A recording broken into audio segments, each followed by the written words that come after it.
بسم اللہ الرحمن الرحیم۔ السلام علیکم دوستو، میرا نام ہے دانیال اجمل اور آپ دیکھ رہے ہیں میرا یوٹیوب چینل۔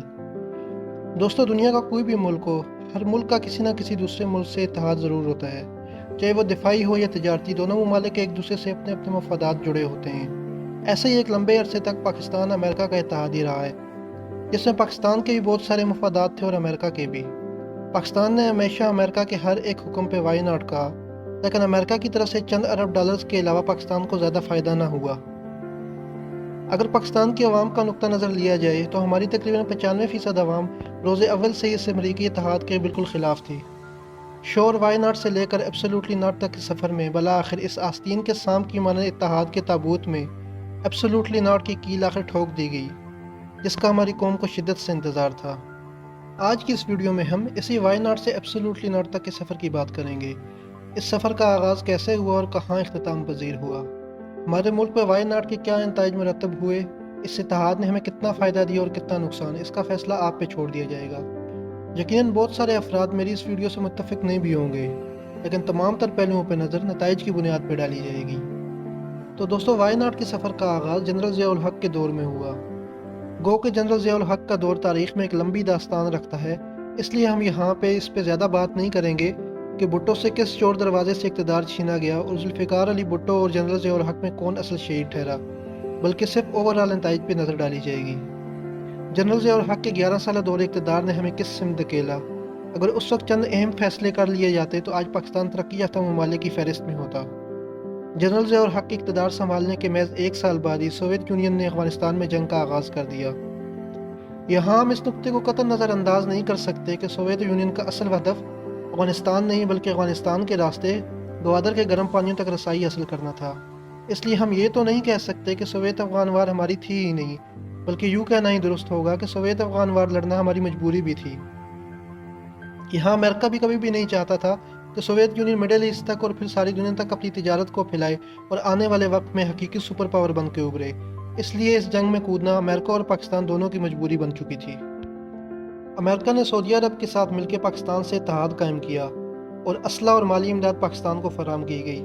ساتھ ہی تمام مسلم ممالک سے مجاہدین کو جہاد کے لیے افغانستان میں اکٹھا کیا جاتا، ISI ان مجاہدین کو ٹرین کرتی اور پھر وہ مجاہدین افغانستان کے محاذ پہ اتار لیے جاتے۔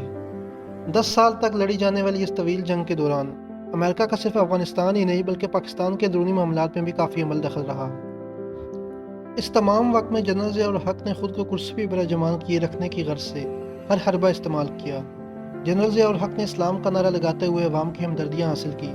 اسی دوران ملک میں ایک ریفرینڈم بھی کروایا گیا جس میں بچوں تک کو ووٹ دینے کی آزادی دی گئی کہ کیا آپ جنرل ضیاء الحق کے دور اقتدار میں اسلامی نظام قائم رکھنا چاہتے ہیں یا نہیں، جو کہ امیدوں کے عین مطابق جنرل ضیاء الحق 97.8% سے جیت گئی۔ اگر آج کے دور میں یہ ریفرینڈم کروایا جائے تو لوگ مختلف پوائنٹ آف ویوز رکھتے ہیں، لیکن 37 سال پہلے جب یہ سوال پوچھا گیا کہ کیا آپ اسلامی نظام چاہتے ہیں تو اس کا نتیجہ 97.8% ہاں کی امید سے ہی کیا جا سکتا تھا۔ انہی 11 سالوں میں منصوبہ بندی کے تحت فرقہ واریت کو بھی ہوا دی گئی، جس کا نتیجہ آج ہم پورے ملک میں بٹے ہوئے اسلام کی صورت میں دیکھ سکتے ہیں۔ جنرل ضیاء الحق نے اپنے دور اقتدار کو قائم رکھنے کے لیے اپنے سیاسی اتحادی بھی تیار کیے اور نواز شریف جیسی دیمک پاکستان کے لیے چھوڑ گئے۔ پاکستان کو امریکہ سے F-16 فائٹر جیٹس، میزائل اور دیگر اسلحہ بھی ملا اور کئی پابندیاں بھی ہٹائی گئی۔ اسی دوران امریکہ اپنے مفادات کی مجبوری میں پاکستان کے ایٹمی تجربات بھی نظر انداز کرتا رہا اور پاکستان نے ایٹمی سفر بھی خفیہ طریقے سے کافی حد تک مکمل کیا۔ لیکن اسی دوران 40 لاکھ سے زیادہ افغان مہاجرین بھی پاکستان آئے، جن کی اگلی نسل بھی پاکستان میں ہی پروان چڑھی اور تاحال مکمل واپسی نہ ہو سکی۔ انہی مہاجرین کے ساتھ منشیات، کلاشنکوف کلچر، دہشت گردی اور دیگر کئی جرائم بھی پاکستان کے حصے میں آئے۔ سوویت یونین کے ٹکڑے ٹکڑے کرنے کا سہرا تو ISI کے سر جاتا ہے، لیکن پاکستان کا ہر معاملے میں امریکہ کو وائی ناٹ کہنا کافی مہنگا بھی پڑا۔ جس دور میں پاکستان کو ترقی کرنا تھی وہ 11 سال افغانستان جنگ کی نظر ہو گئے۔ امریکہ کو اس جنگ کا دورہ فائدہ ہوا۔ ایک طرف سوویت یونین معاشی، دفاعی اور جغرافیائی ٹوٹ پھوٹ کا شکار ہو کے گھٹنوں کے بل آ گئی، تو دوسری طرف 11 سالوں تک غیر مستحکم حکومت ہونے کے بدولت پاکستان اپنی ترقی کے راستے کہیں کھو بیٹھا۔ پاکستان کے مغربی دروازے پہ دستک دیتی سوویت جنگ اور غیر مستحکم حکومت کی بدولت غیر ملکی انویسٹرز نے پاکستان کا رخ کرنا چھوڑ دیا۔ یہاں سب سے بڑا سوال یہ پیدا ہوتا ہے کہ کیا افغانستان جنگ میں پاکستان کا فرنٹ لائن پہ کودنا صرف جنرل ضیاء الحق کے ذمہ تھا؟ کیا کوئی اور جنرل یہ کام سر انجام نہیں دے سکتا تھا؟ تو یقیناً یہ فیصلہ جنرل ضیاء الحق کا ذاتی نہیں بلکہ ملک و قوم کا فیصلہ تھا۔